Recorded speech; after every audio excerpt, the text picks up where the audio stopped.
Olá, aqui é a professora Miriam Rodrigues. Nós vamos falar hoje sobre o livro Ensinar Matemática na Educação Infantil e nas Séries Iniciais, né? Análise e propostas, da autora Mabel Paniza e colaboradores. Nesta aula de hoje, nós vamos falar sobre o capítulo 5 e o capítulo 8. Tá? O livro ele é organizado em 8 capítulos. Esse capítulo 5, ele tem como título, né, Abordagens Parciais, a Complexidade do Sistema de Numeração, Progressos de um Estudo sobre as Interpretações Numéricas, escrito por duas autoras, né, duas professoras, a professora Maria Emília Quaratã e Paola Tarachou e Susana Uman. Aliás, são três, né? Três autores. As autoras, a professora Maria Emília Quarantá, ela é licenciada em psicopedagogia, docente responsável pela área de matemática do projeto de capacitação docente de Buenos Aires. A segunda, né, autora é a professora Paola Vivian Tarachou, licenciada em Ciências da Educação, professora de Matemática das séries iniciais, professora de Didática da cidade de Buenos Aires. Susana Uman, licenciada em Ciências da Educação, Psicologia e Didática também da cidade de Buenos Aires. Este capítulo ele vai tratar de resultados de pesquisas de uma sequência didática que foi realizada na educação infantil e procurou trazer interpretações numéricas, né, sobre aprendizagem e ensino de numeração, que foi dirigido também pela autora Délia Lerner.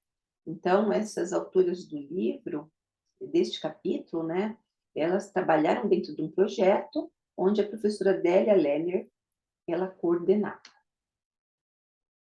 Ele vai discutir critérios sobre o trabalho numérico na educação e nas séries iniciais, tanto da educação infantil quanto nas séries iniciais. Então, ele vai discutir 3 critérios, tá? O primeiro critério é falar sobre as crianças aprendem os números de 1 a 1, respeitando a ordem da série numérica. Nesta perspectiva, para aprender um determinado número, se deveria conhecer a série que antecede. Além disso, não se dá importância aos conhecimentos que as crianças puderam ter construído sobre os números maiores. Então, esses 3 critérios aqui que as autoras colocam para ser discutidos são critérios o quê? Que estão afirmados, né? Porém, a gente precisa pensar se realmente é dessa forma que as crianças vão aprender. O segundo critério, o conhecimento do valor posicional de cada algarismo em termos de unidades, dezenas, só é válido se tiver um acesso ali para os números, né? Portanto, parte-se do quê? Da base 10, utilizando vários recursos, como trouxinhas, figuras geométricas, papel com bolinhas, consequentemente, identificação dos agrupamentos resultantes. Então, nesse segundo critério, o que as autoras querem colocar? Que essa questão do sistema posicional das unidades e dezenas só vai ter um acesso válido se for trabalhado com a base 10 e usar esses recursos que elas apontam aqui. O terceiro critério, os erros que as crianças cometem ao ler, né, em escrever os números são atribuídos principalmente a uma ausência de conhecimentos. Então, aí ela coloca como uma reflexão esses critérios. E aí ela diz assim, que no ensino, então ela usa essa palavra, né? No terreno do ensino, é que esses 3 critérios ainda eles permanecem arraigados, né? Com toda a vitalidade e reaparecem com muita força e resistência. Mas essa pesquisa aqui, esse marco desse trabalho, dessa pesquisa, ele vai o quê? Ele vai falar sobre a questão do princípio didático, né? Que o princípio didático é que vai guiar aí essa questão da conscientização, né? Do uso do sistema de numeração, mas de forma o quê? De forma consciente, que o aluno entenda. Então, a questão da numeração escrita, né? Significa o quê? ações que o aluno ele deve o quê? Produzir e interpretar.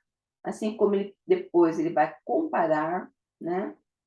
E, a partir daí, então, resolver diferentes problemas. Então, simplesmente não é aquela questão do conhecimento, de apresentar o número ali de uma forma, vamos dizer assim, automática, né? De uma forma simplesmente sequencial. Mas as autoras querem dizer que essa questão do princípio didático, né? Ou seja, como eu vou fazer, é pensar na questão de desenvolver o conhecimento do sistema de numeração de forma consciente, né? Que o aluno consiga estabelecer relações para que ele possa resolver diferentes problemas. Então, o que elas afirmam? Que os alunos, eles detectam irregularidades que permitem o uso efetivo do sistema de numeração. E eles vão progredir através das abordagens sucessivas, até eles compreenderem realmente o princípio posicional do sistema de numeração. Então, ela traz ali algumas sequências didáticas, tá? E eu vou apresentar aqui um exemplo que é colocado lá no capítulo sobre um jogo de bingo que foi utilizado para a primeira série do ensino fundamental, que tem um objetivo didático que é fazer com que o aluno progrida nas interpretações numéricas, né? Que ele possa ali construir relações válidas do ponto de vista da organização do sistema de numeração. Então, o que ela coloca? Regras do bingo com objetivos didáticos. Então, eu tenho que ter ali um objetivo didático, utilizando ali não só o bingo, mas diferentes estratégias, jogos, materiais, mas sempre com objetivo didático. Então, é comum, né, no bingo, você pegar ali a bolinha e, é número tal, né? Então, o que ela coloca dentro do capítulo para a gente poder refletir sobre utilizar o bingo como objetivo didático? Então, ela diz assim, ao cantar uma bolinha, deve-se dizer o número, não os algarismos que compõem. Então, por exemplo, eu coloquei uma cartelinha aqui, né? Mas vamos supor, aqui está marcado um número, né? Vamos supor que o aluno está marcado 59, né? Vamos colocar o 98, ou, sei lá, o 65. Então, achou a bolinha do 65. Então, o que ela está dizendo? Que o aluno, na hora que ele fala, né, o número que ele achou, ele canta ali a bolinha, que ele deve dizer o número, não os algarismos. Então, por exemplo, 65, 47. Eu vou dizer o número, e não vou dizer assim, 6 e 5, 4 e 7, tá? Embora, o que acontece? Se os alunos desconhecem o número, né, ele pode solicitar o quê? Ajuda do professor, né? Onde o professor pode o quê? Dar pistas, propor ajudas.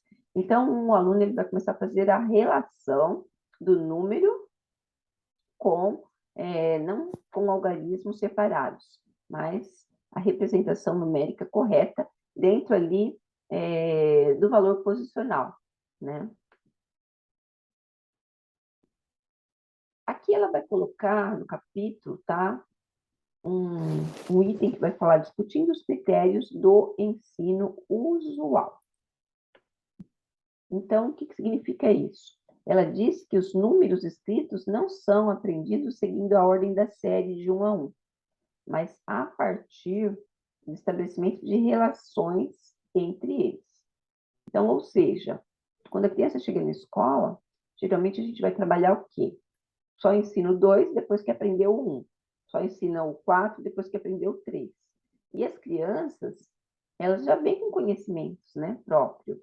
Então, ela diz assim, alguns conhecimentos infantis apresentados na primeira etapa da pesquisa indicam que as crianças constroem diferentes critérios que lhe permitem comparar os números, mesmo desconhecendo sua dominação convencional, ou seja, a escrita convencional, a representação, né? Então, aqui eu coloquei uma imagem, que não é do livro, tá? mas é só para estar pensando. Então, por exemplo, se você tem lá 5 quadradinhos, né? Ou seja, que trabalhar com material dourado, que seria uma ideia, né? O aluno, mesmo da educação infantil, ele consegue verificar quantas peças tem aqui, né? Em cada conjunto dessas imagens aqui.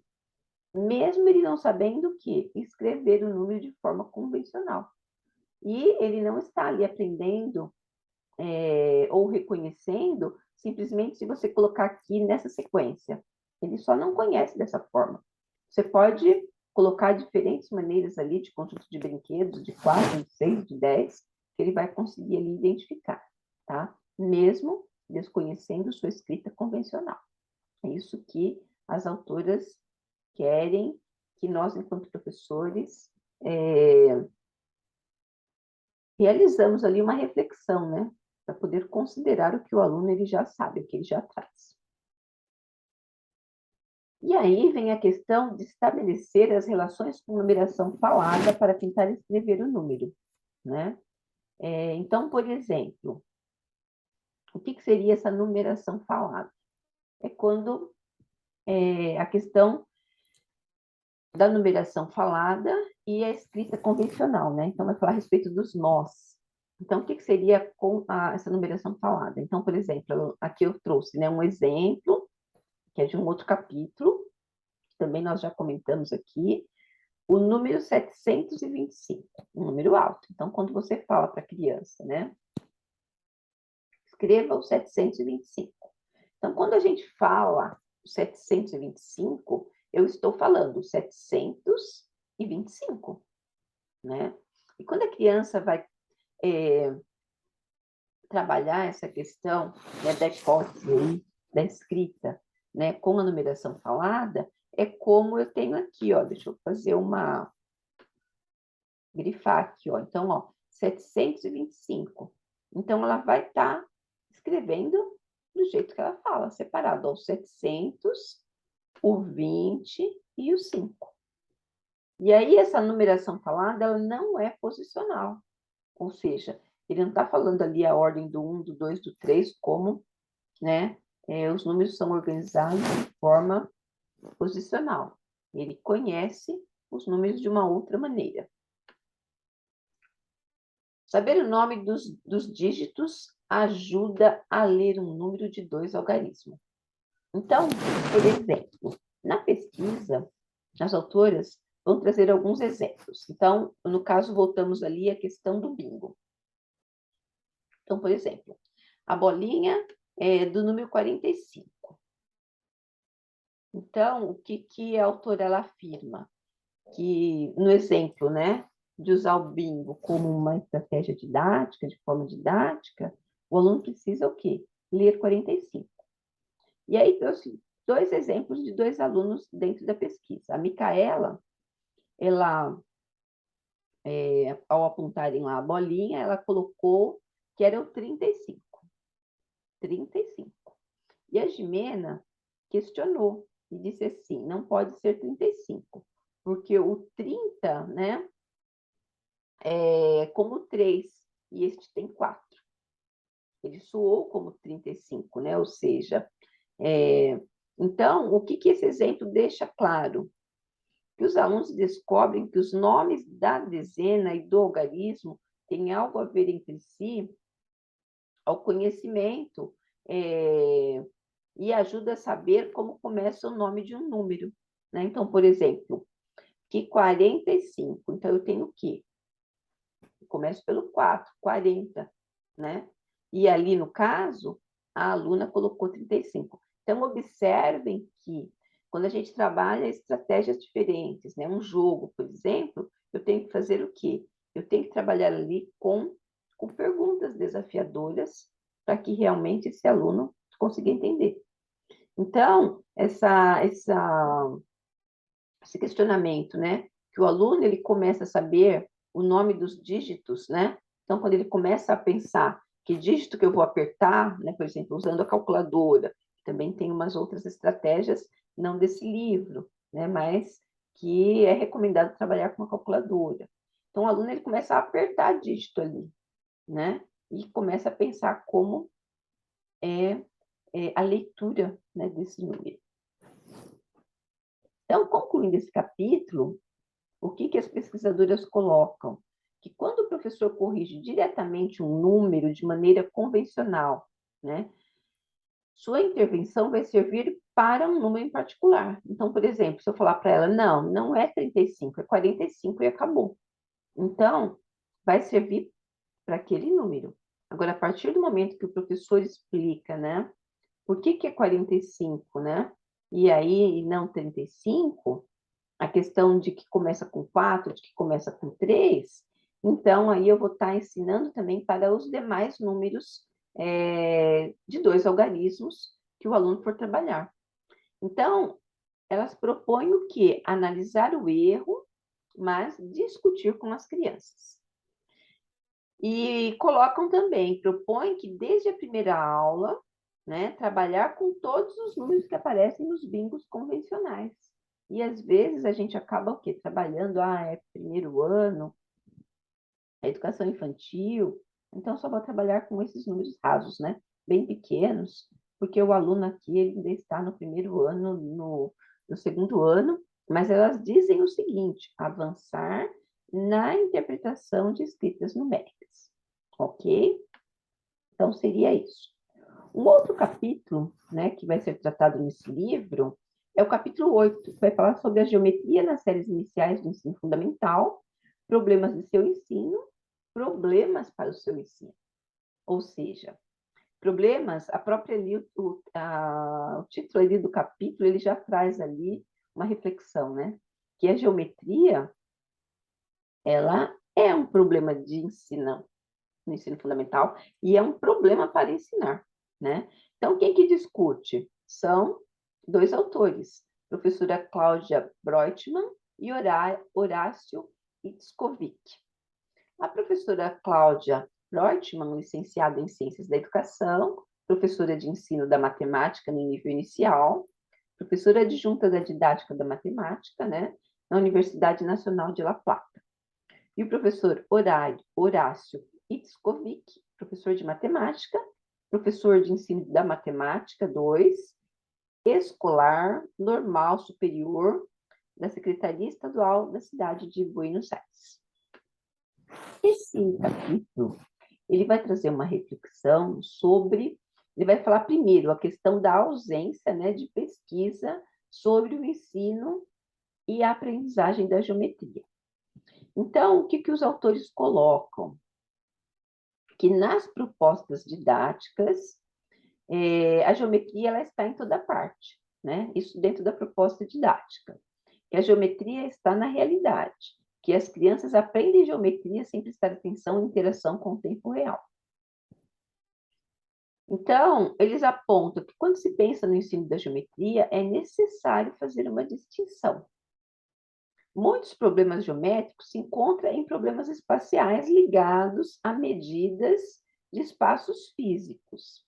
Embora os conhecimentos geométricos de matemática possam ter uma construção intuitiva, para a aquisição do conhecimento precisarão de uma intencionalidade didática. Então, o que significa isso? Que embora dentro das propostas didáticas, né, esteja ali pontuado a questão da necessidade de ensinar, né, a geometria, o professor precisa ter uma intencionalidade didática. Então, o que ele diz? Que a passagem dessa intuição para o saber, então aqui é saber, tá? O saber dos conhecimentos iniciais aos conhecimentos sistematizados tem muitas interrogações. Então, o que significa esse saber aí dos conhecimentos iniciais? Ou seja, quando o aluno ele vem para a escola, ele já tem a ideia de figuras. Então, por exemplo, ele conhece um quadrado, um triângulo, um retângulo, né? Mas os autores, eles colocam sobre os professores, sobre a escola, sobre a educação, desenvolver o quê? Conhecimentos sistemáticos, né? Então, essas propostas didáticas, elas trazem muita ideia de que ensinar matemática deve servir para a vida cotidiana, ou para desenvolver melhor o espaço físico, né, em relação à geometria. E aí os autores vão colocar que essas ideias, elas colocam em jogo a finalidade do ensino da geometria, né? Ou seja, ela acaba sendo, será que a geometria, ensinar geometria, é só por uma concepção de instrumento, né, de servir para alguma coisa, de ser útil, né, alguma coisa externa, ou seja, a vida cotidiana? Então, ela coloca dois problemas, né, em relação a ensinar a geometria. Uma se refere à finalidade externa, ou seja, que ela seja resolvida, né, que ela seja utilizada para resolver problemas da vida cotidiana, ou seja, para ter ali um uso social dos conhecimentos geométricos. E o outro problema que eles apontam é em relação à geometria com as relações com o espaço físico, ou seja, estabelecer relações né?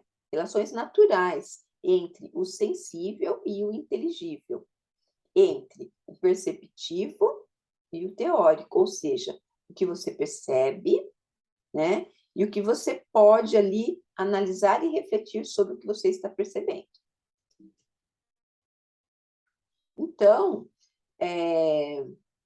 os autores, eles dizem o seguinte, que a geometria não é um conjunto de saberes apenas formalizados ao longo da história, né? Ele é também um modelo de raciocínio e dedução importante para a formação cultural do sujeito, ou seja, a formação da cultura dele. Então, o ensino da geometria vai ter dois grandes objetivos, né? O primeiro, para a construção dos conhecimentos cada vez mais próximos de porções de saber geométrico. E o segundo objetivo, talvez seja o mais importante para a iniciação de um modo de pensar próprio, né, do saber geométrico. Então, os autores, eles enfatizam que mesmo nas primeiras séries, a gente precisa trabalhar ali com propriedades das figuras e dos sólidos, né? E ter uma distinção entre conhecimento e saber. As crianças utilizam versões provisórias, ou seja, elas trazem ali alguns conhecimentos, né, do seu cotidiano, que ele chama de conhecimentos provisórios, privados, ou seja, deles, né, que eles conheceram ali dentro de um determinado espaço público, né, do saber sábio. Ou seja, o que é o saber sábio, né? Ele aprendeu de observar, né? Aprendeu ali de um espaço do cotidiano, de onde ele tem acesso. Agora, o problema didático das séries iniciais é o tratamento que se dá dos desenhos, das figuras geométricas e das representações tridimensionais dos sólidos. Então, por exemplo, aí ele faz uma reflexão, e acredito que até uma crítica, né, que muitas vezes nos anos iniciais a gente trabalha muito desenho. Então, um aluno, ele sabe desenhar o quadrado, triângulo, retângulo, círculo, enfim.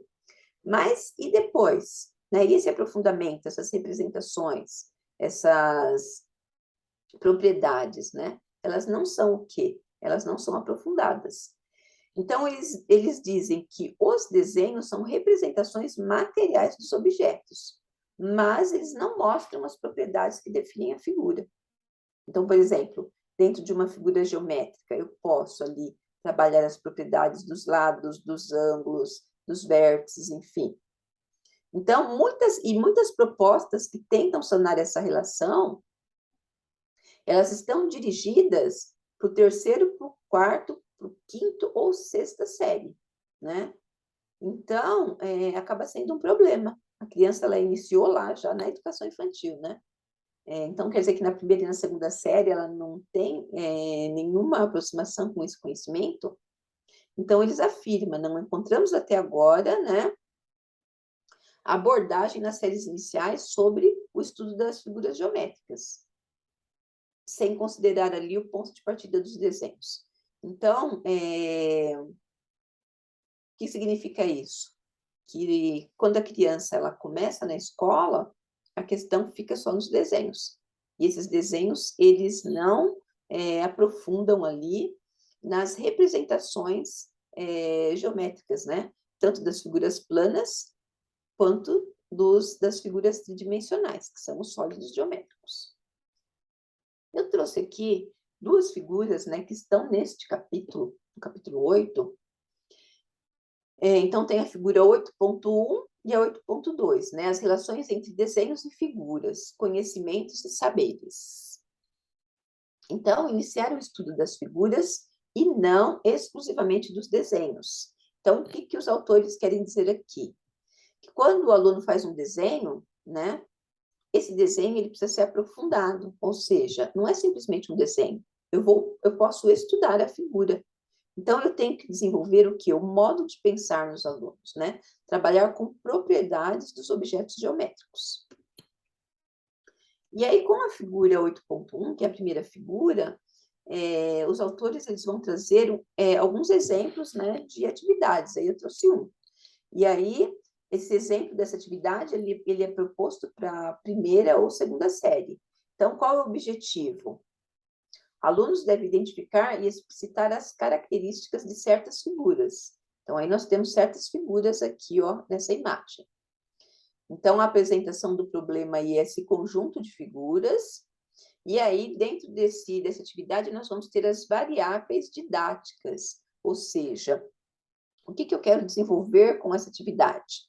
Que são as propriedades das figuras, né, que os autores vêm trazendo aí desde o início da discussão do capítulo. Então, eu posso pensar, dentro dessas figuras geométricas, a quantidade de lados, será que essa figura tem lados retos ou curvos, a quantidade de vértices, né? Então, até a nomenclatura, né? Mesmo que as crianças ali, elas não recorram aos termos convencionais, mas dentro da aula a gente precisa começar, então, a trabalhar, né, esses termos convencionais, porque depois para ela vai acabar ficando o quê? Comum.